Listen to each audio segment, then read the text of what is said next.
Hey Prime members, you can listen to Generation Y ad-free on Amazon Music. Download the app today.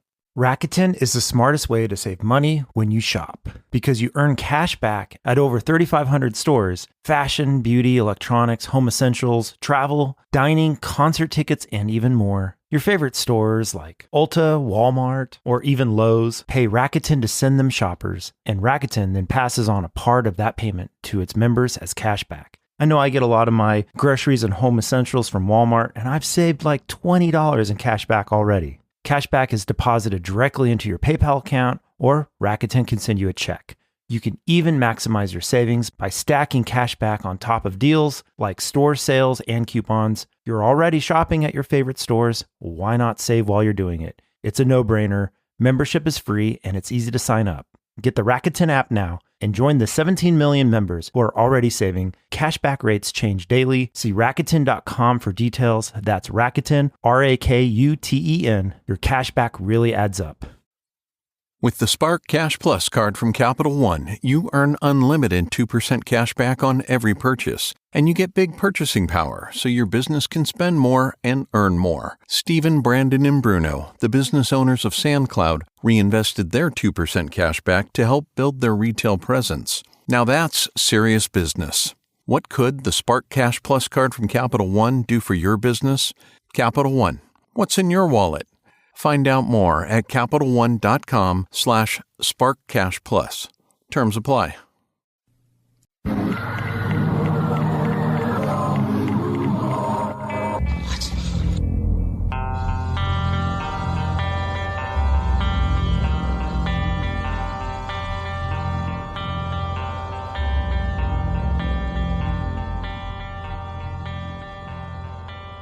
Sure.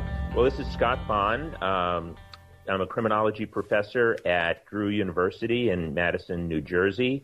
I'm also an author and blogger. I have a regular column on psychologytoday.com called Wicked Deeds. I blog about crime-related issues and a lot of things about serial killers and mass murderers and so forth. And I recently wrote a book called Why We Love Serial Killers, The Curious Appeal of the World's Most Savage Murderers. And I would call it a pop culture look at serial killers in society. And so it's a little bit different. Rather than being a purely academic treatise, an analytical approach, and rather than being a true crime sort of rendition, what I try to do is look at serial killers, how they actually serve as a mirror, a very dark mirror of society itself. And I think that is part of the appeal of serial killers, that people are just absolutely fascinated by and compelled to understand why serial killers are drawn to kill people who are typically strangers. They don't kill people that they know. Normally, it's complete strangers, and they do so for their own amusement. It's not out of rage. It's not out of any vengeance or even greed. Typically, it has much more to do with some sort of a lust, a fantasy need that killing serves, and that's just so far and astray from the normal behavior of human beings that we're compelled to understand it.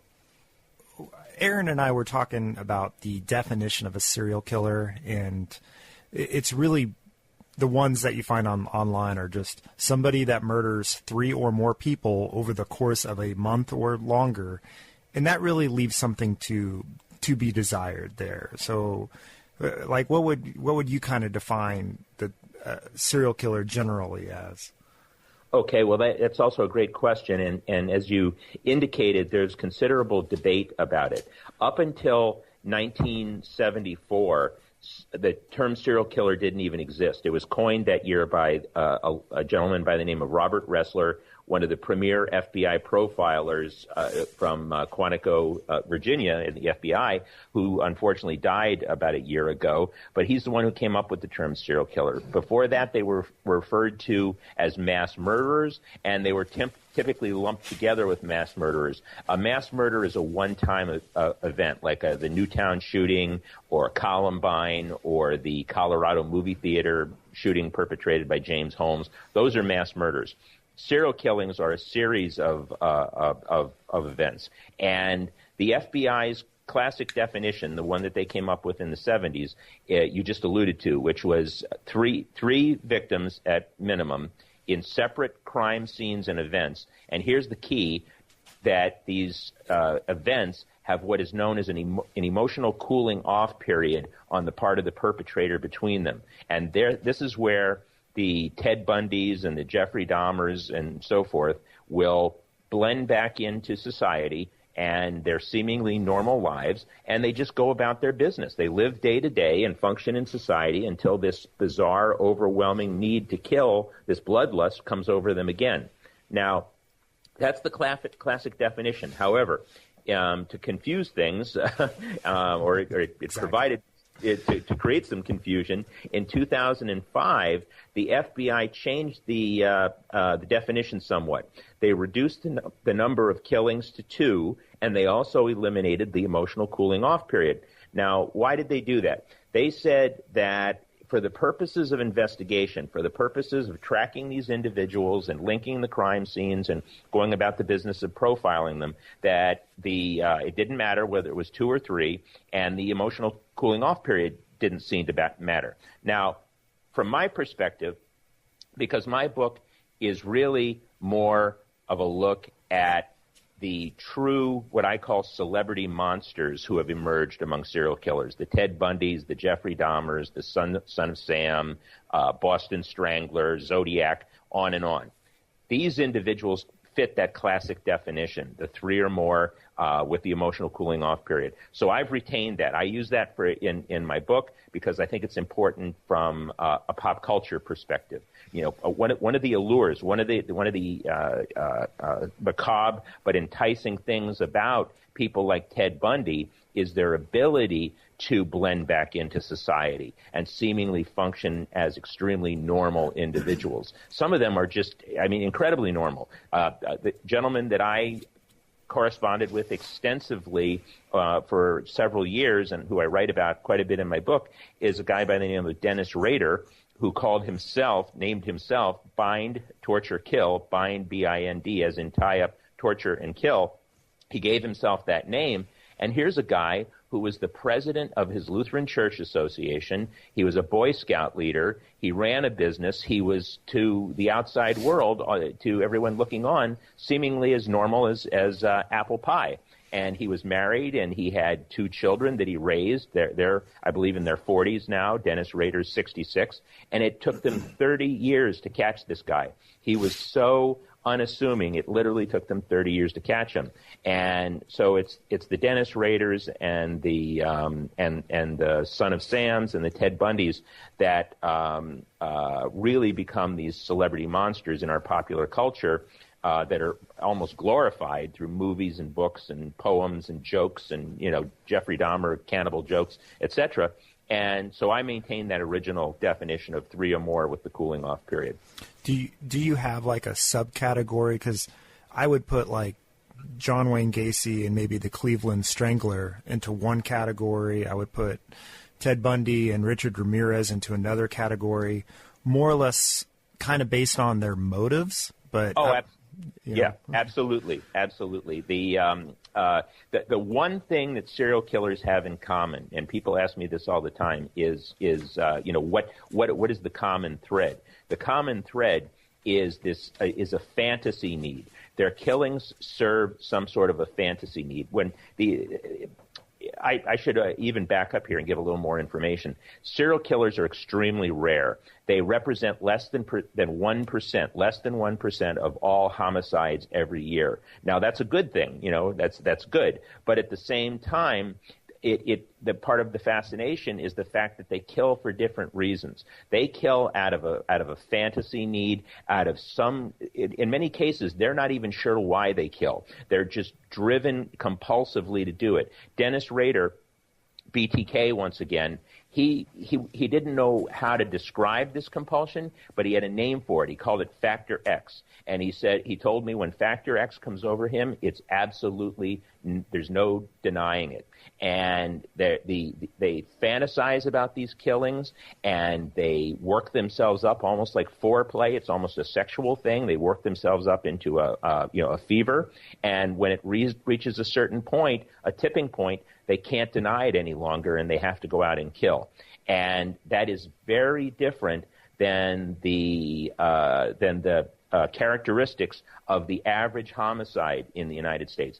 Most murders in the United States, of which there are approximately 15,000 now annually, 15,000 murders, the majority of them are not first-degree premeditated murders with deliberation, where someone thinks about it in advance, they plan it, and they go and kill the way a serial killer does.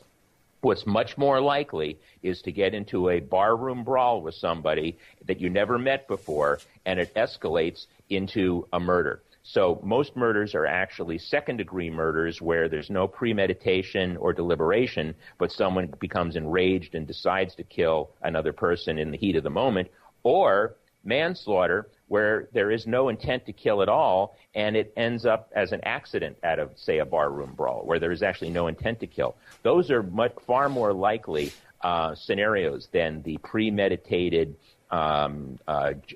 Jack the Ripper, Jeffrey Dahmer, Ted Bundy sort of serial killings. How does this cooling off period work? I imagine that some serial killers, their period could be a month, and for others it could be several months. Yeah, absolutely. It can be days, weeks, months, and in the case of Dennis Rader, BTK, it even was years from sometimes. And the motive that drives them to kill is not necessarily sexual in nature. It's believed that about 50% of serial killings committed by men are sexual in nature, but the other 50% are more about, say, domination and control. The killing might be much more related to just physically having control of life and death over an individual. It might not even necessarily be about sex. But what some of them are able to do, and BTK was notorious in this regard, is he would save trophies and souvenirs from his victims, from these women. He would keep scarves and items of clothing and identification, photographs, that sort of thing, and keep them in literally a treasure chest, and which he called the mother lode. He kept this in his basement, locked up. And what he would do from time to time is, when he would feel this urge coming on, he would dress up cutouts and dolls in this paraphernalia, and he would relive his crimes, literally fantasize and relive his killings. And this sometimes would give him enough satisfaction that it would inhibit him from having to go out and kill again. So he, at a very visceral level, he knew what he was doing was wrong, and he even tried to control it in some way. But it ultimately would reach a point that these reenactments and autoerotic fantasy wouldn't be enough to sustain him. I always wonder if they feel it's wrong, or if they just know that society views it as being wrong and evil, therefore they cover up their actions. Well, that's a great question, too. A lot of these individuals are psychopaths, and I should define what a psychopath is. And a psychopathic individual is one who is, for all intents and purposes, just completely unplugged from human emotion and empathy. They can't feel it. They know excitement, they know exhilaration, adrenaline, that kind of thing. But in terms of fear, in terms of remorse, pity, those sorts of emotions, they just don't feel. Consequently, they're able to do these horrible things to people with no sense of conflict or remorse whatsoever. And as such, they're not mentally ill. The things that these do, you might say, well, how can that not be crazy, killing and eating people? Well, from the criminal justice perspective, from the standpoint of the law, if an individual knows something is wrong when they do it, but they do it anyway, then they're not insane. So most serial killers, in fact, the vast majority, do not fit the definition of not guilty by reason of insanity because they know it's wrong. They simply do not care. But what makes someone like a Ted Bundy or a Jeffrey Dahmer or a Dennis Rader so chilling and so frightening is that they are able to mimic emotions quite well. Dennis Rader was able to fool his own family for 30 years. They had no idea that he was doing these things because he knew what to say, he knew the right thing to do, and he knew the right reactions, and he could mimic them. He simply didn't feel them. And as such, these individuals rarely make mistakes. They're very cold-blooded and calculating. They rarely make mistakes because they have no fear. They have no fear of being caught or remorse about what they do. So they rarely make mistakes, and that's what makes them so, on one hand, such a curiosity and so fascinating, but it also is what makes them so prolific and able to get away with it for so long. Bundy killed 36 women. Gary Ridgway, the Green River Killer, killed 43 women. So these individuals are unfortunately very good at what they do.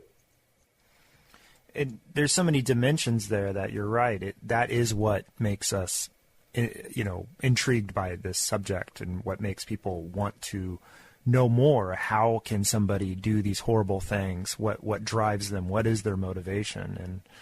And it's kind of disgusting on one side because they're the bad guy and we're kind of all giving them the focus, but yet it's their actions that appeal to us as far as interest goes. Yeah, absolutely. And one of the analogies that I use, and I think it's a fairly apt analogy, is serial killers are very much like a great white shark is in nature. They're rare, they're quite exotic, and they're also quite deadly. And it's that combination of factors, being rare, exotic, and deadly, that is, I think, compelling to a lot of people. I mean, we actually have a Shark Week that we celebrate in society, thanks to the Discovery Network. We don't yet have a serial killer week, but I wouldn't be surprised if one is coming down the road. Given the appeal of all of these shows, the CSI shows, and The Following, and True Detective, and Hannibal, and Criminal Minds, and on and on and on. We it's a very, very clear indication that we are very interested in this stuff. But what happens, and this is one of the arguments, and actually one of the main points of my book, is I contend that there's a blurring effect that happens in the mass media and in entertainment, where Jeffrey Dahmer becomes almost synonymous with Hannibal the Cannibal Lecter. And they're described in very much the same way, as pure evil, as monsters, vampires, Dracula. They use all these sort of terms. And in fact, it happened very, very, I think, knowingly in 1991, when that was the year that Jeffrey Dahmer was finally caught. And it was also the same year that Silence of the Lambs came out in the movie theaters, and Jeffrey Dahmer was referred to as the real-life Hannibal Lecter. And I think oftentimes these individuals become, as I said, sort of interchangeable. And to the average person, it almost doesn't matter whether they're watching the news and they're seeing the story of a real life serial killer, or they're watching The Following or True Detective or Criminal Minds. It's all entertainment. It's all popcorn entertainment.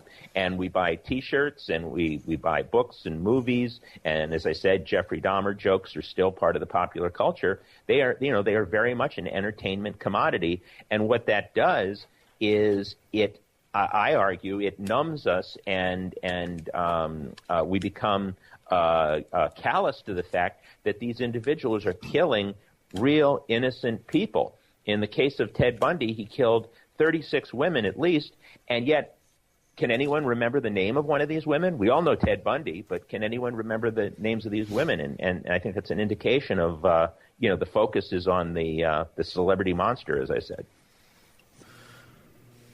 All right, we want to take a moment to give some time for our sponsor, Audible. They carry 150,000 titles on their site. I'm currently reading or listening to Revival by Stephen King, which is pretty good. I like a couple of his other ones better, but I'm in the middle of listening to that. Our current author on right now, Scott, his book is called Why We Love Serial Killers, and I'm about to go pick that one up too. It sounds great. This is why we had the author on, is he actually goes into serial killers from our angle, our fascination with them, and our questions.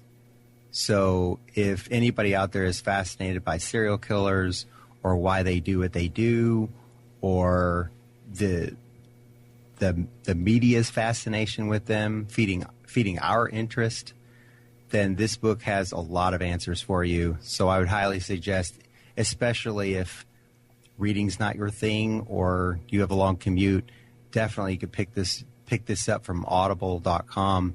You could pick this up, and I would say your questions will be answered. It's a pretty complete book on the subject, at least from our point of view and from our questions that we have about serial killers. And going out on Amazon and a few other sites, looking at the ratings of his book, that's mostly all 5-star ratings.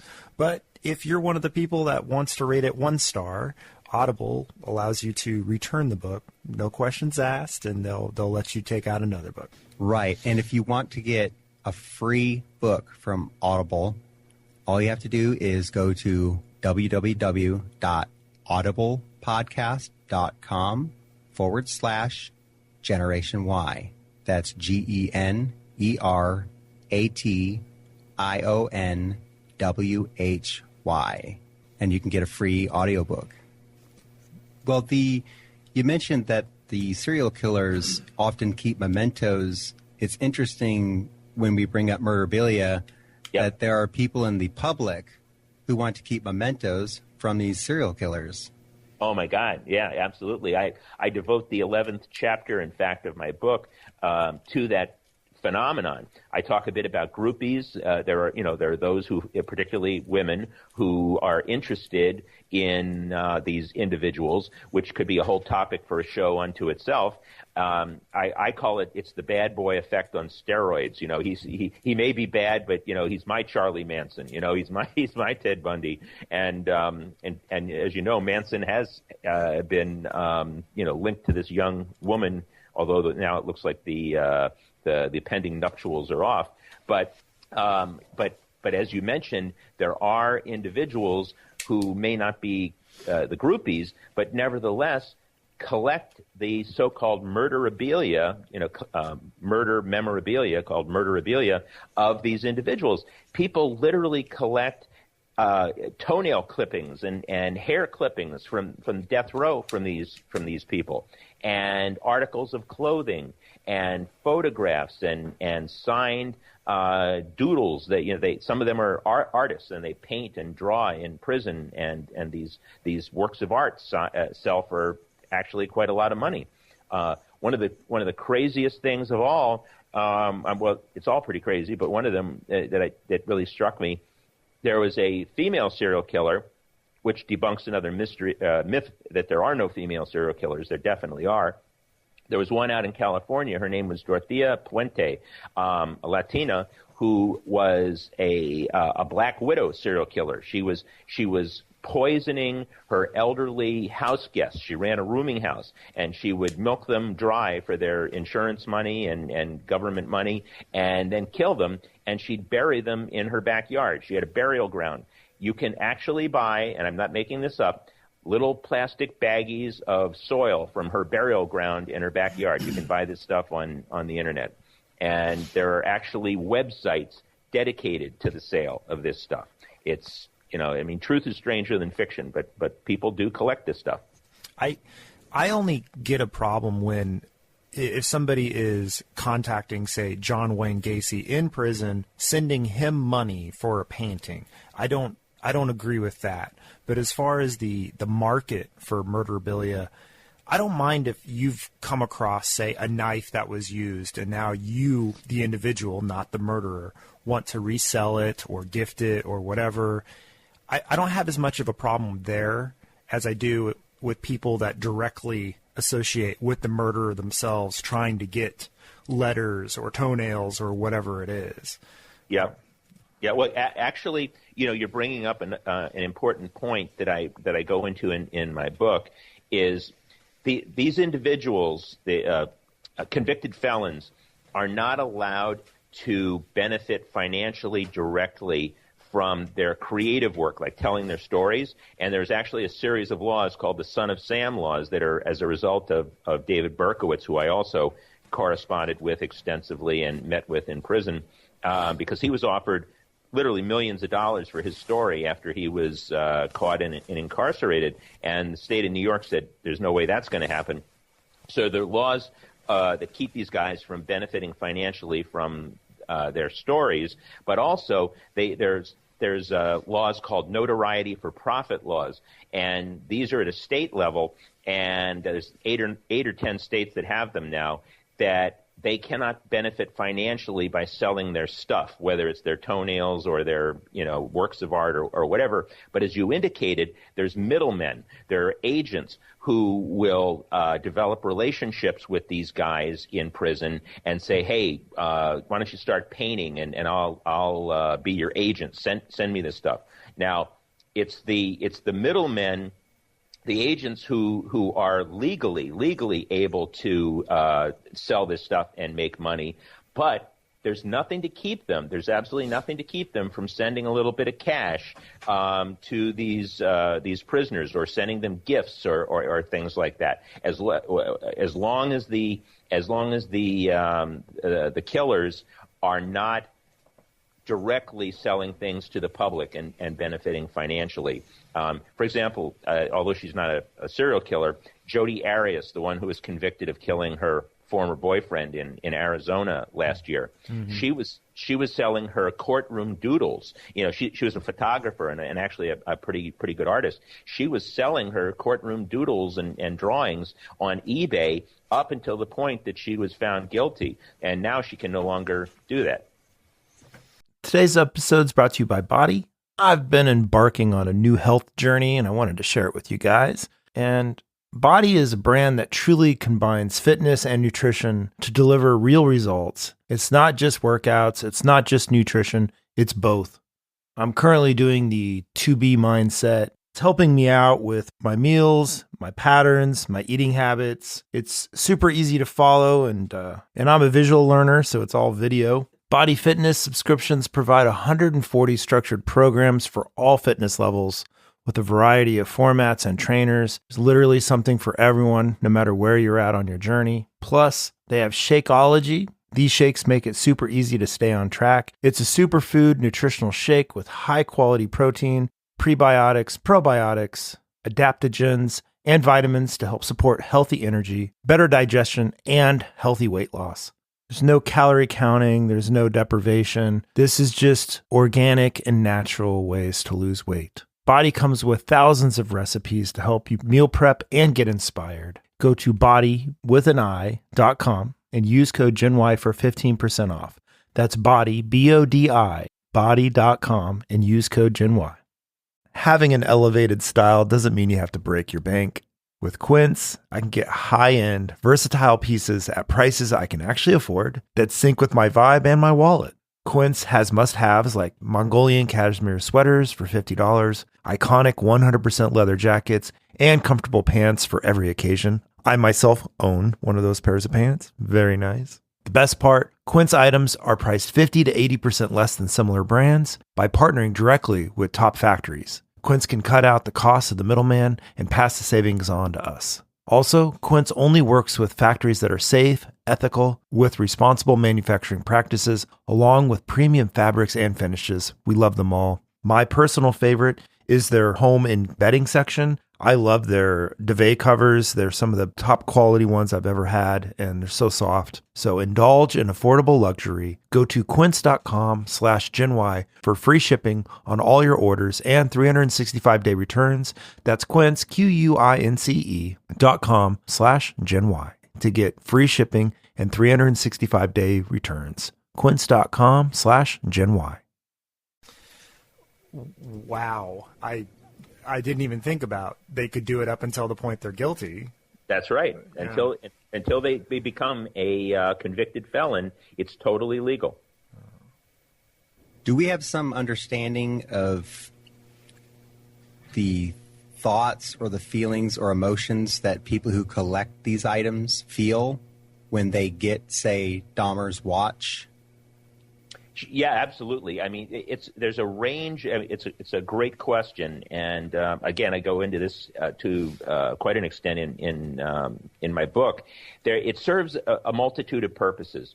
Some of these individuals want to simply get close to infamy, and it gives them a thrill, sort of a vicarious thrill of being close to these individuals.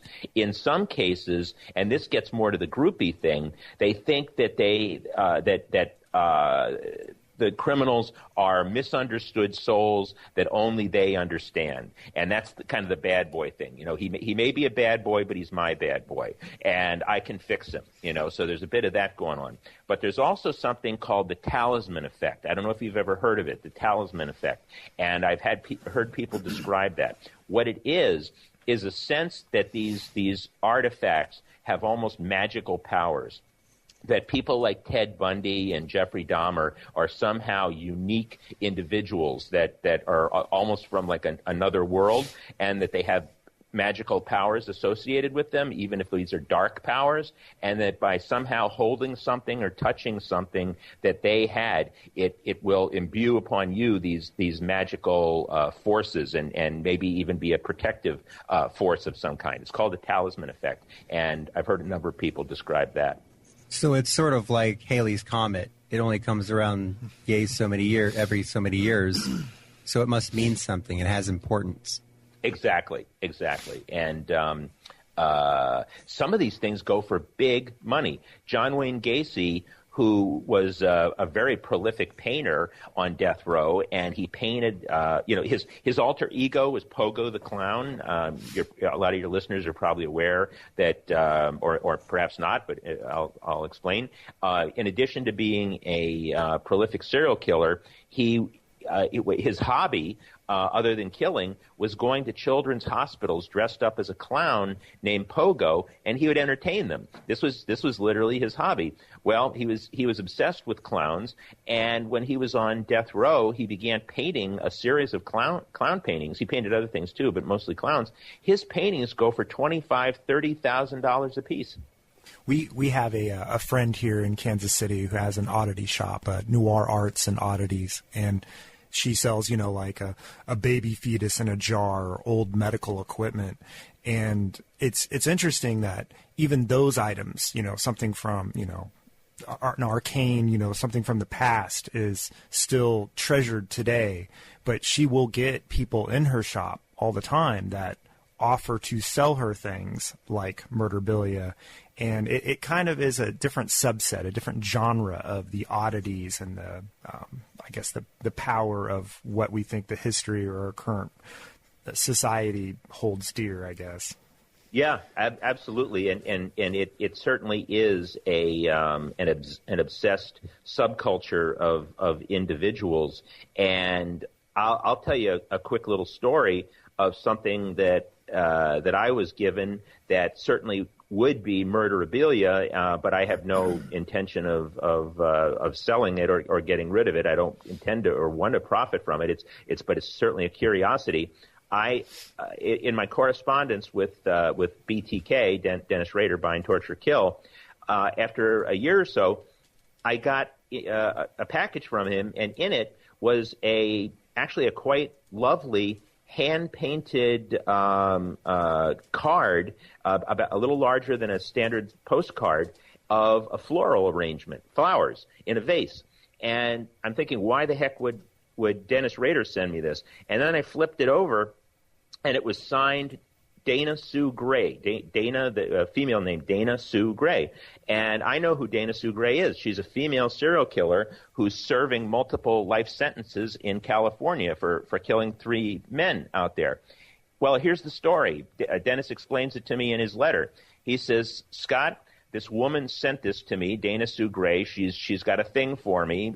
And who does she think she is? She only killed 3 people. She's not even in my league. So here, you can have it. What? True story. Wow. That's, I don't even, yeah, that's shock and awe right there, hearing that reaction. Not even in my league. Yeah, she's not even in my league. So here, I was re-gifted a little love token from one serial killer to another. Well, but you have this great story that goes with it. Yeah, absolutely.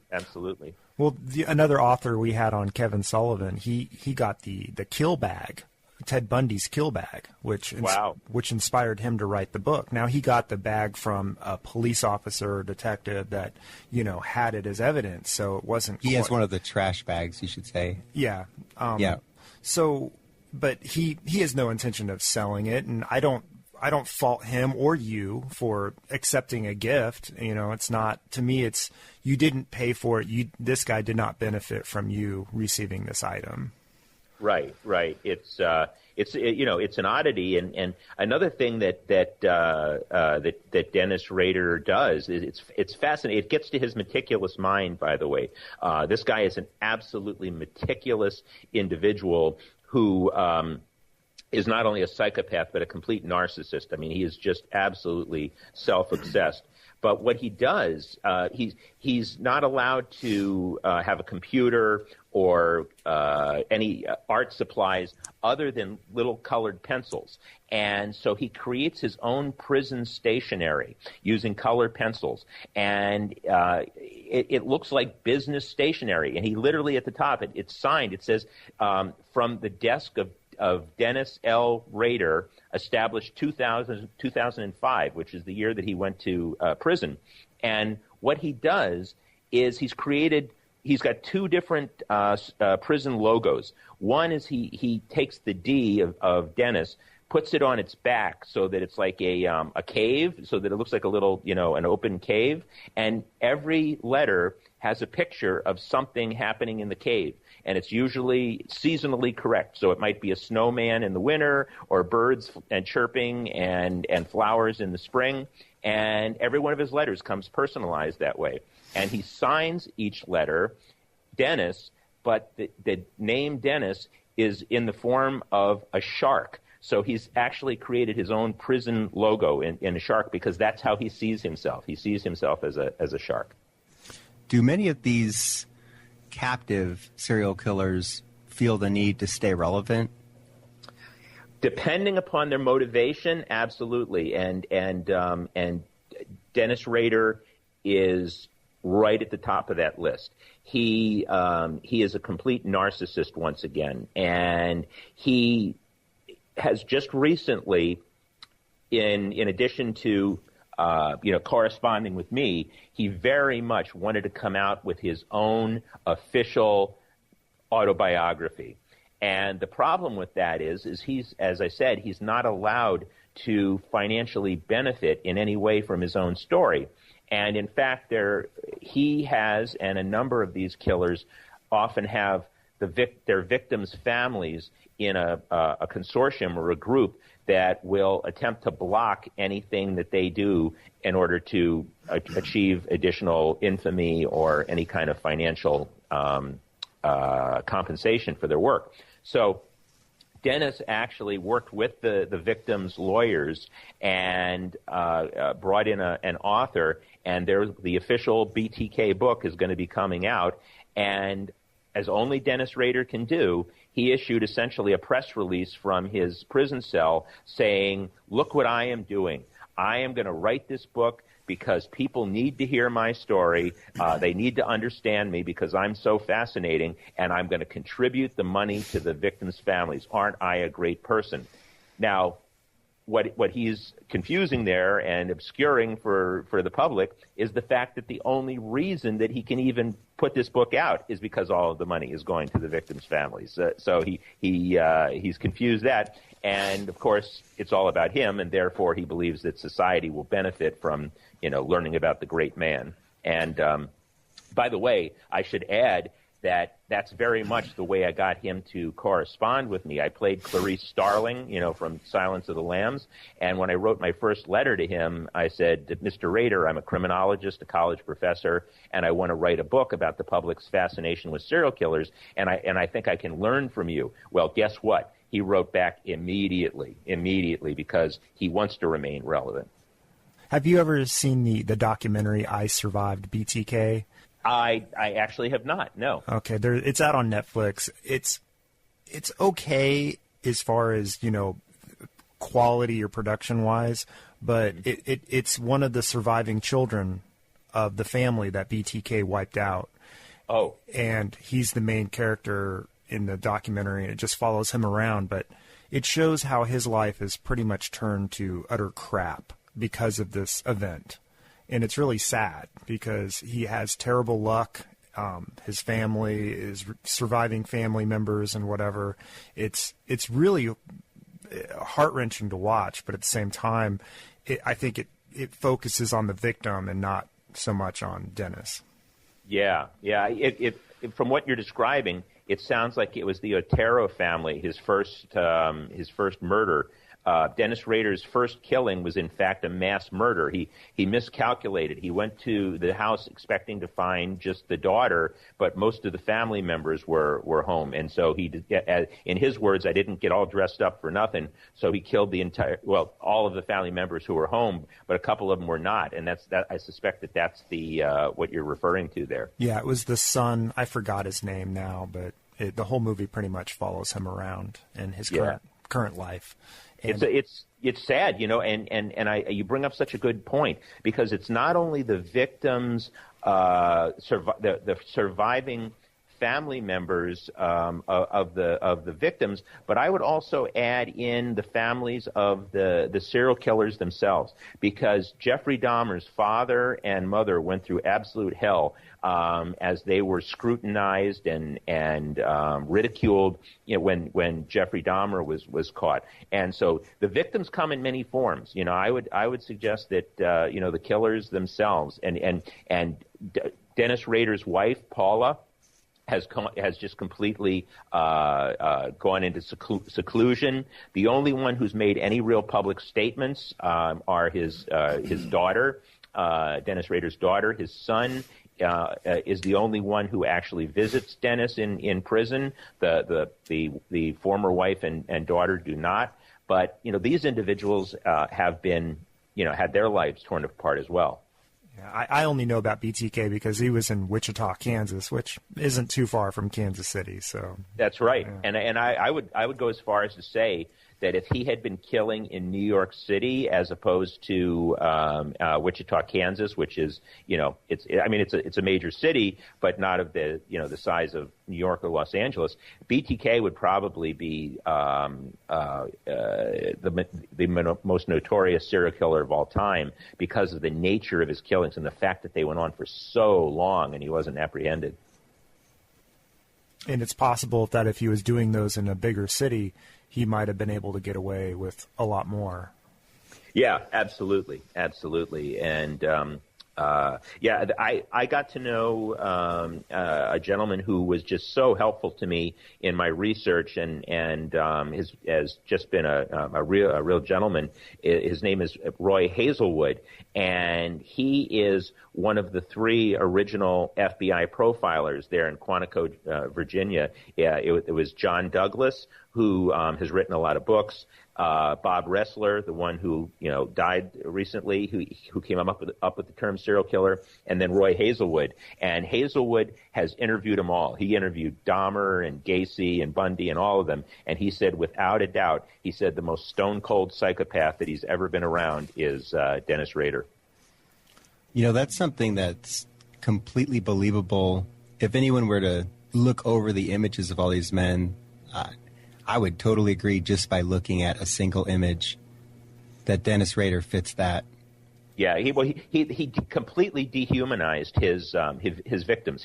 They weren't victims. They weren't even humans. They were projects. He referred to them as interesting projects, and it felt nothing more than the way he would explain his murders, and in letters, and as well as he did in court after he was caught. There was never even a trial. He admitted to his guilt right away, and I believe the reason he did so is it allowed him to have the grandstand to sit there and explain what he did, and how it took authorities 30 years to catch him. So he was able to put himself in this position of once again of superiority, and in almost the same fashion that someone would describe a recipe or how to build a model airplane, that's the way he would describe torture and dismemberment. It was just, it's just incomprehensible. Do you think that serial killers do sabotage themselves so they'll get caught? That's a great question, and it's one of the great myths out there. I call it a myth. And in fact, chapter 2 of my book, I completely devote to debunking a number of myths about serial killers. 1, that they're all men. 2, that they're all white.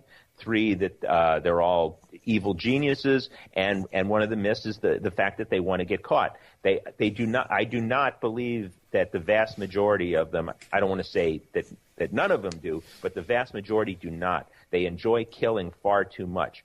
I think here's what happens: is some of them eventually get careless and sloppy. You can't kill forever without making a mistake.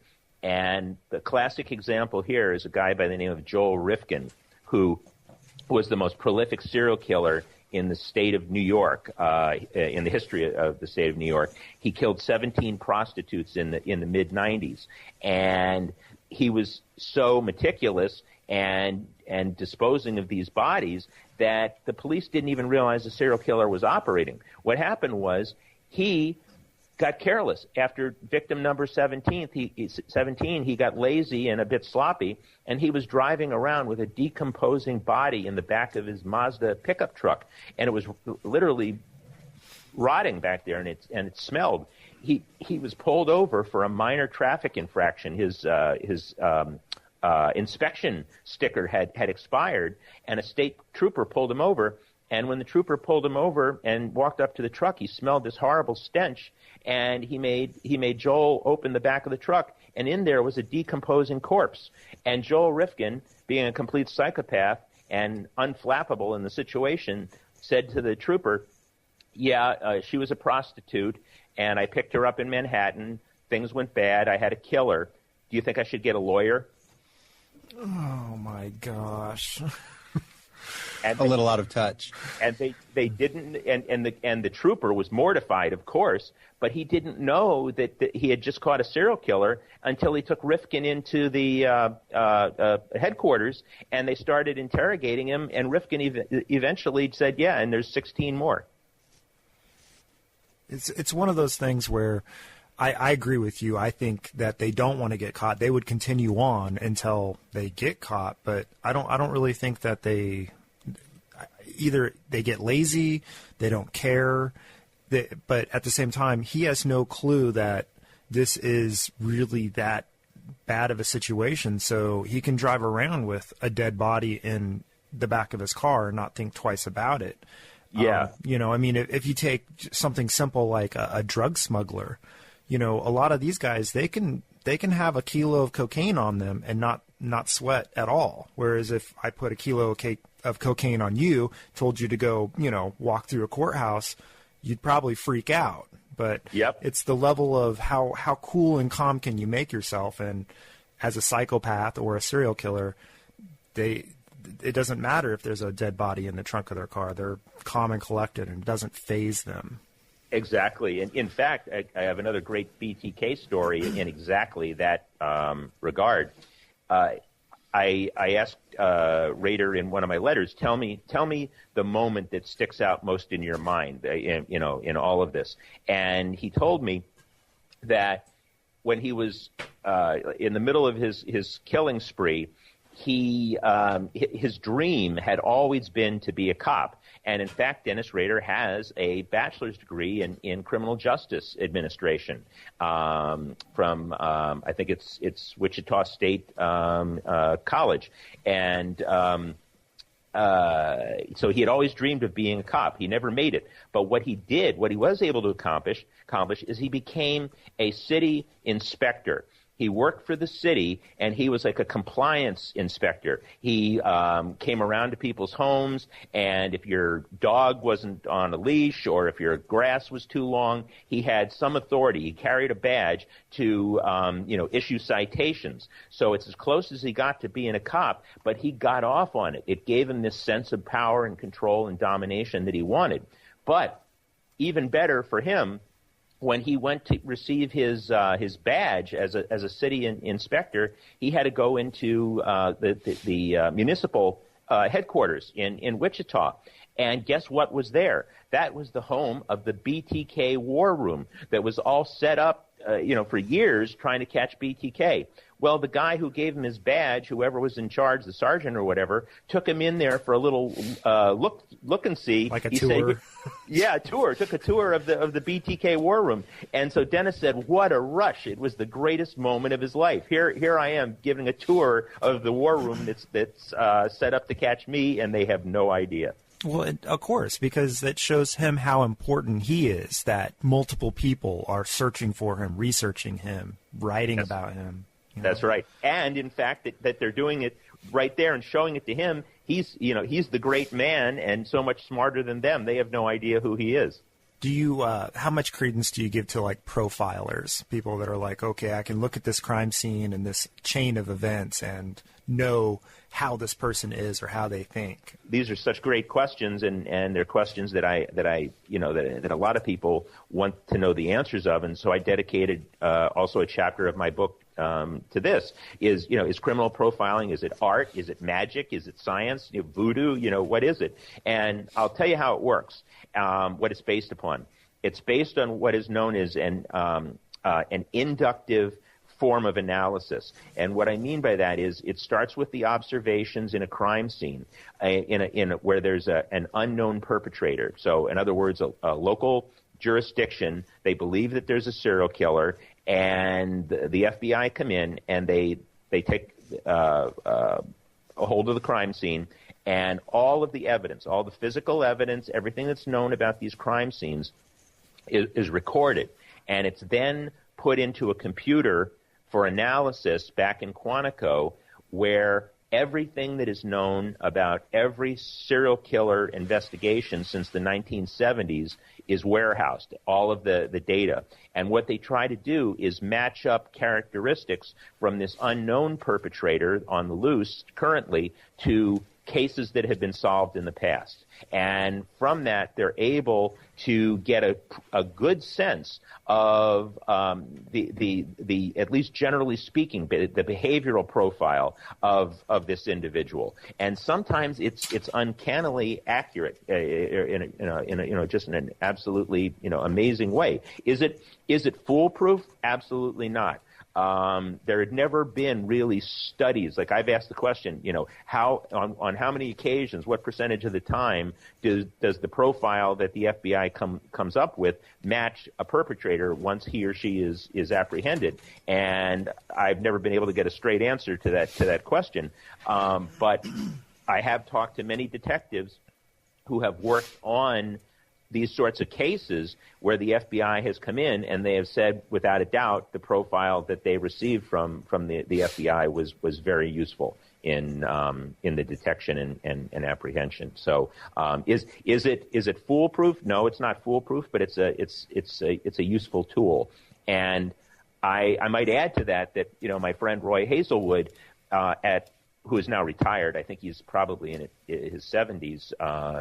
He's retired in the Washington, D.C. area. He's the one who's credited with coming up with what is known as the organized versus disorganized killer categorization. And what that is very broadly speaking, and this is part of the profiling process, very broadly speaking, there's two kinds of serial killers in very broad brush strokes. One is the meticulous, psychopathic, unflappable, unemotional Ted Bundy type. That's one category. These individuals don't make mistakes. They have plans what to do with the bodies. They dismember. They're very meticulous. The other kind of serial killer, the disorganized type, is the homicidal maniac type. This is the kind that does not make plans, oftentimes kills and just leaves the body in a bloody mess right where they found it. And these individuals oftentimes are very mentally ill, lunatics, and they don't function well in society. The classic disorganized serial killer from history is Jack the Ripper. And I've talked to some of the profilers about this. I don't believe, nor do they believe, that Jack the Ripper was a medical surgeon or part of the royal family or any of these conspiracies. I think he was a true homicidal maniac that did not function at all. The rage of his killings, the way he left the bodies, just where he found them on a street corner, is an indication of a very, very unstable individual. To me, like, I think of Robert Burdella or the Cleveland Strangler.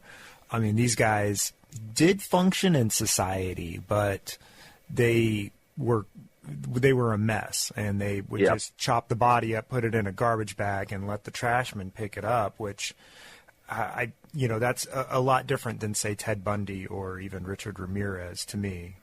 Yeah, well, Ramirez is a fascinating individual he was somewhere in between. He was not quite organized and he was not quite disorganized. And in fact, his modus operandi was so unusual. He would just go into a neighborhood in suburban Los Angeles, and he killed all over L.A., which is why he just terrified the entire city. He would go into a neighborhood that he just didn't know, which is also contrary to most serial killers. Most serial killers have a zone that they're comfortable in and that's familiar to them, whereas Ramirez would go into an unknown neighborhood, and he would just look for a house with the window open, and he would crawl in, not knowing who he was going to find in there. And depending upon who he and what he found, he would just make it up on the fly. If it was a lone woman, maybe he would rape her, maybe he wouldn't. He would rob her, he would kill her. If it was a couple, he might, kill the man first and then do something with the woman. It was very unusual. And so my point being is that these individuals don't necessarily fit neatly into one category or another. It's a mess, but that's why people are interested, is to try to define, to try to see if they can figure out the puzzle here. Exactly. We had, there's this case that is still open, the so-called Long Island serial killer, and these bodies started showing up a few years ago on a very remote beach out in Long Island, Gilgo Beach, and but the individual, much like the Zodiac or Jack the Ripper, just disappeared, and they haven't found any bodies lately. But it's a great mystery, and it remains an open case. And I mentioned that I blog about these things on Psychology Today. My blog is Wicked Deeds, is the name of it. And the article that I wrote about the Long Island serial killer just continues to just get hits all over the world. It's a case and a story that just seems to fascinate people. Yeah, we discussed that on our program with the author Robert Kolker, who had written the book Lost Girls. And one of the questions I had going into it was, do we know that there's a serial killer operating? With prostitutes or women who have what we would term a risky business, you would think that they're at risk from more than just one person. And so when you have people disappearing or bodies turning up, how do you determine it? Of course, Robert Kolker was able to shed more light on why this is most likely a serial killer that's operating out there in Long Island. Yeah, absolutely. Well, bodies were found in, very similar burlap bags, and dismembered bodies were buried in plastic, and so there's a pattern there. There's definitely a pattern. But you bring up a very good important point, is that unless the forensic evidence exists for these crime scenes to be linked, it's possible for a serial killer to operate without anyone being aware that there even is one. And so there are documented cases of hundreds of serial killers throughout just U.S. history, and I imagine that the numbers are actually a lot higher because up until the 1970s, the methods of identification were not very sophisticated, and I'm sure that there were a number of cases that were just never even identified. Yeah, there are serial killers who just operate, and then there are serial killers who reach out many times to the press. Yep. Really good point. And in fact, that's why I went specifically to Dennis Rader, who called himself Bind, Torture, Kill, and Son of Sam, David Berkowitz, he called himself Son of Sam. I went to those two individuals because they gave themselves essentially their brand names. They named themselves in letters to the police. They both very much wanted to terrorize society. They wanted attention. They wanted to make a statement. And my book is all about why this happens, why these individuals become celebrity monsters. And I argued that in some of these cases, in some of the most well-known cases, the serial killer is very actively involved in creating their own public identity. Well, that's the question with Jack the Ripper, since it's said that he may have written letters, or at least one. Yeah. So where would he fall if he's just a homicidal maniac, but yet he's trying to frighten the public, as it were? Where does that place him, do you think? Or do you not believe that he really tried to establish himself publicly?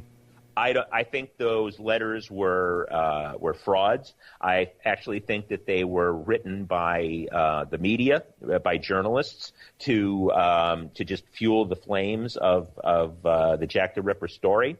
The reason that Jack the Ripper, this is a great, it's probably the greatest whodunit of all time, and I'm actually very excited. I think I can announce that I've been asked by one of the networks to get involved in a Jack the Ripper project to bring it up to date and discuss the latest information and why it's an enduring story after all these years, after 130 years almost. And a lot of it has to do with the fact that the proliferation of broadsheet newspapers in London had just the technology had just emerged to the point that it was just waiting for a story like Jack the Ripper that needed to be updated every day. And in fact, the Jack the Ripper story was the first one in London that brought newspaper circulation to over 1 million copies a day in London. And of course, this was replicated around the world in major cities around the world, which is why Jack the Ripper became a worldwide phenomenon. No news like bad news. That's right. But to answer your question, I think that there's two letters that have been attributed to Jack the Ripper. One was signed from hell, Jack the Ripper, and that's the one that, of course, was made into a movie with Johnny Depp. And the other one's called the Dear Boss letter. I think that they were both forgeries designed to just fan the flames or fuel the flames of Jack the Ripper in the press. Tom Westcott was our guest a number of times, and he has his own theories, and he certainly has been involved in the Ripperology community for quite a long time.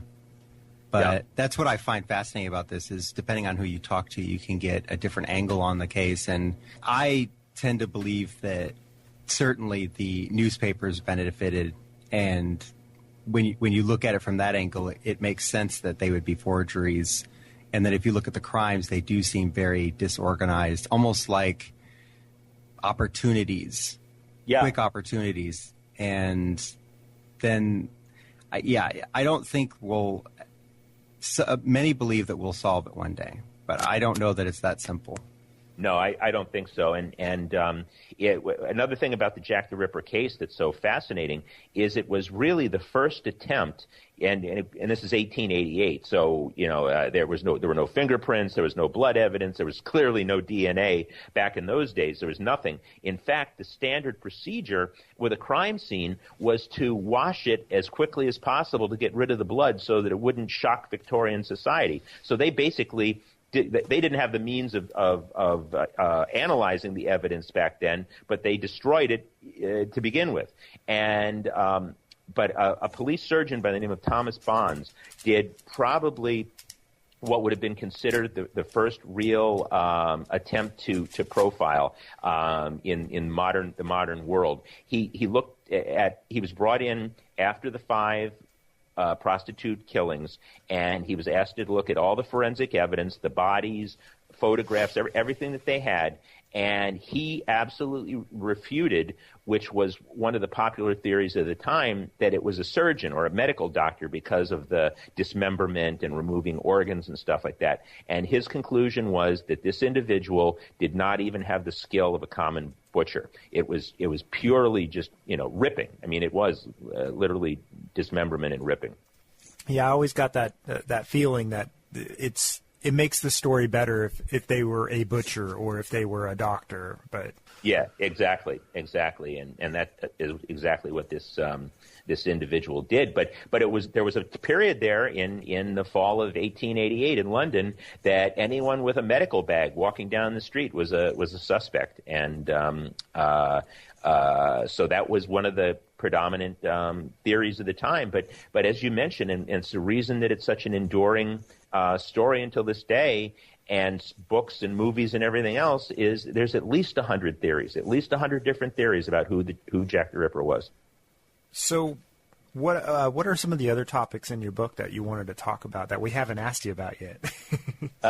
Well, one of the most interesting things that I found, and I have prior to becoming a criminologist, I worked in the media field, and I worked in advertising for a number of years, and it became very apparent to me in that my former profession that news is entertainment. I mean, it's on the surface, it's supposed to, inform us, but it really is entertainment. And now with the proliferation of television channels and the internet and instant messaging and Twitter and everything else, there's so much competition that you have to sensationalize. If it's not really is sensational and quick and grabs your attention, you're going to overlook it. And so there's this need really to sensationalize crime stories. And so I looked at, and my thinking was that this is not done just by sensational tabloids, but by the mainstream media. So one of the things that I did is over a 20-year period, I looked at articles in the New York Times and articles in Time magazine on serial killers. I was able to pull, using Google Plus, anything dealing with serial killers. And so there were hundreds of articles in Time magazine, a weekly, and there were thousands of articles in the New York Times over that period dealing with serial killers. Interestingly, in both news media, the New York Times paper and Time magazine, an identical 33% of the articles use some combination of the words evil, monster, vampire, Dracula. So even in these media that would be considered more highbrow, intellectual media, for an educated audience, Time magazine and the New York Times, even they sensationalize these stories. It's not surprising then. It's really not surprising that individuals like Dahmer and Gacy and Bundy and Rader become celebrity monsters when it's just the way they're referred to. They're given, they're spoken of in inhuman terms, and when you do that, it turns them into Dracula and turns them into almost immortals, and that's when the story gets so fascinating, because the police who chase them become very much like Van Helsing in the Dracula story, chasing the vampire. And there have been, in real life, a number of these stories that have played out, including with Dennis Rader. There was a police detective by the name of Ken Landwehr who, sadly, he died about a year ago as well, but he's the one who actually caught Dennis Rader after 30 years. And the way that he caught him was this game of cat and mouse, and Dennis Rader had been writing to him and believed that they had developed a relationship. Dennis Rader was caught because of his own massive ego. He said, Ken, I want to send you something on a floppy disk. This is back in the days, when we used floppy disk. And he said, now you can't trace any information that I'm going to send you on this floppy disk, right? And Ken said, no, of course not, Dennis. I can't trace that. Well, guess what? Dennis Rader had deleted his name and the address of the church where he was the president of the church association on this floppy disk. That's how they got him. So he was really victimized by his own egomania.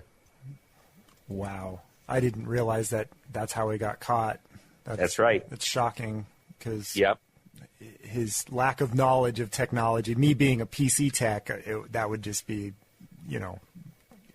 checkmate. Yeah, exactly. Well, Dennis is almost 70 years old, and of course he was caught back in 2005, so it's a little while ago. But it is surprising, but this gets to this strange sense of responsibility and ethics. Even if you had Dennis Rader here and you would ask him, "Are you an ethical man?" he would say, "Absolutely. I am a man of my word. I am honest. I am a Christian," because he compartmentalizes everything. He sees no contradiction between being a family man, husband, Christian, church leader, and a serial killer torturer. There's no contradiction there in his mind, because he compartmentalizes it all. And he was mortified, therefore, that Ken Landwehr, who he thought was his buddy, this police detective who was chasing him, he was mortified that Ken Landwehr would actually lie to him. And when he was apprehended, one of the first things that Dennis Rader said to Ken Landwehr is, "Ken, I can't believe it. I cannot believe that you would lie to me. Why did you do that?" And Ken Landwehr said, "Because I was trying to catch you. Why, what do you think?" And it speaks to Dennis Rader's psychopathy and this strange sort of ethics that it was just beyond his comprehension. But perhaps a final indication of his narcissism is when he was sitting in interrogation, and all the cops, probably half the force of Wichita, Kansas, was sitting there with him, interrogating him. And, of course, he's basking in his glory now because it's his opportunity to tell them what fools they were and how they were unable to catch him. And he looked around and he said, "Are we going to be here for a while?" And they said, yeah, I think we're going to be here for a while, Dennis. And he said, "Well, in that case, would you please mark my coffee mug BTK, because I don't want it mixed in with yours." Oh, wow. Well, but don't we all compartmentalize? I mean, whether it be our religious beliefs, our political beliefs, just the way we would parent, the way we would wash our own car. I mean, don't we have our own ways of doing things and think that we know best and other people are wrong? I mean, I think we're all kind of hypocrites, or we're all kind of weird like that, but just not on the same level as, say, BTK. Yeah, I see your point. I do understand your point, and I think we all, probably do compartmentalize to a certain extent, just not to the extreme that he does. I mean, he actually. This is a rationalization. It's a criminologist. We call it a neutralization technique. It's a way he neutralizes his guilt. He says, how can you, meaning society, how can you condemn me? He said, "I am no different than a shark or a venomous snake. I was born to kill. I am a natural born killer. So how can you condemn me?" He believes it, but of course he believes it, because that neutralizes any guilt that he might otherwise feel. Well, it goes back to, is there truly good and evil, or is it just our perception and interpretation of what we perceive as good and evil? Yep. Well, see, he would say that he's not evil. He would say that he was born to kill, and he's not evil at all. He's just doing his natural instincts. So he would say that's probably a gift. He would call it a gift from God, the fact that he's a natural predator. Yeah. I mean, do we get on the shark for killing the seal? Do we get on the lion for taking down the gazelle? No, because that's just nature, and that's how he perceives himself. Right. Yeah. But what he doesn't see is that sharks and hawks don't fantasize and obsess, I don't think, about torturing and killing.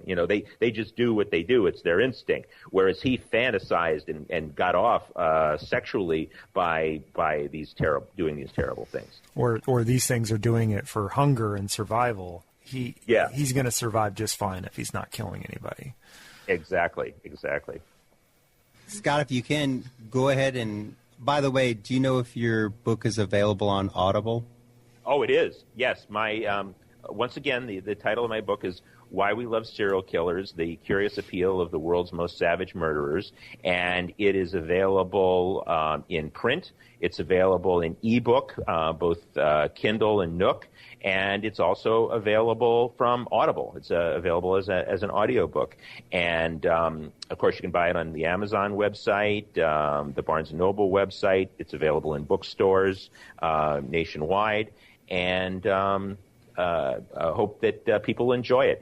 It's a different look. It's a different look at this topic. It's more, in many ways, it's about us. It's about our fascination with serial killers and how they have become these celebrity monsters. So I hope I hope your listeners may enjoy it. I'm out on Wicked Deeds right now. The first article that I wrote for Wicked Deeds is the difference between a sociopath and psychopath, and that one article has been read almost 1 million times around the world. It's amazing. Well, thank you so much for coming on to talk with us. This has been a lot of fun. I really appreciate you having me on the show. WHY.